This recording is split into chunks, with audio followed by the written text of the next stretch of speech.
And we are back with Armin. Thank you for stopping by this little booth. Thank you for having me. Yeah, of course. So could you introduce yourself and tell us what you do? Sure. So I'm Armin. I'm originally Canadian. I live in London. I'm a principal at Lionheart Ventures, which is an early stage venture fund that focuses on frontier mental health. So we invest in psychedelic biotech as well as neurotech and AI for mental health. Prior to that, I spent 5 years at Compass Pathways, a biotech developing psilocybin for treatment-resistant depression and now PTSD. And what do you do at Lionheart specifically? So Lionheart is quite a small team. My title is principal, but basically I'm an investor. Given it's a small team, my focus is investing in new mental health startups, but I work sort of across the fund. A lot of work supporting our portfolio companies, particularly on the psychedelic or psychedelic-inspired biotech side of the house. And yeah, generally just doing what we can to support founders and the progress of novel technology in mental health. What brings you to this conference? Well, they were kind enough to invite myself and my colleague Kevin, who you spoke to earlier, to give a talk on really just the VC perspective as it relates to developing new psychedelic-inspired medicines and sort of the full spectrum perspective. So from drug discovery through to commercialization, they were curious to learn about the VC perspective on that as folks were looking to invest in the next generation of startups. Usually, how long do you take when you decide to invest? What's the incubation period?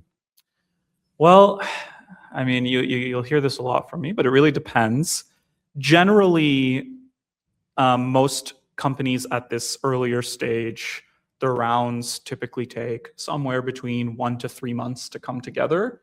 Our specific process can be as fast as a few days to a week, and it can take up to, maybe about a month, depending on how familiar we are with the founders, how up to date we are on the diligence, how much data they have in their data room, what stage they're in. But it can be anywhere from a few days to a few weeks. Mm-hmm. And do you have any takeaways from the conference so far? Well, so it's my first time at this conference, but it's been going on for 6 years. And in my past role, we had a lot of colleagues that came here. And so I've sort of seen versions of this conference over the years, at least from the outside looking in. And I think it's interesting that, the industry has matured a lot. If you looked at some of the agendas and the topics in previous years versus today, I think you see a lot more emphasis on things like REMS or on commercialization, on sort of learning from Spravato, now that Spravato is a blockbuster drug and not just a novel treatment for TRD. And so I think between A, the maturing of the industry, and then B, more recently, a sort of new wave of financing, and we're sort of out of that winter period of the psychedelics industry. I think you see a lot of that embodied at the conference in that there's new energy. I think they told me they had the highest sort of attendees before, and I think the topics also reflect the maturation and renewed interest in the space. How do you explain the fact that the phase 3 endpoint, the Compass results, were positive, and the share price didn't skyrocket? I was expecting I have a lot of thoughts on this one, but sort of out of respect to my former colleagues and some of the best practices and agreements I signed, I will try to refrain from commenting too much publicly, Sure. other than to just say that there have been a lot of readouts in this space that if you looked at the stock price movements shortly thereafter, they were probably not as intuitive for the average retail investor. But I come back to I think it's a Warren Buffett quote, that in the short term, the stock market is a voting machine, and in the long term, it's a weighing machine.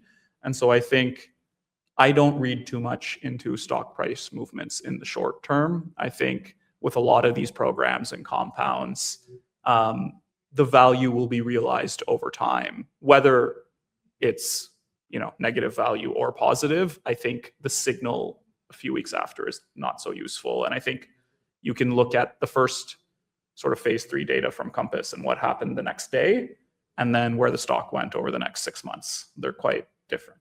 Mm-hmm. What excites you the most about the field?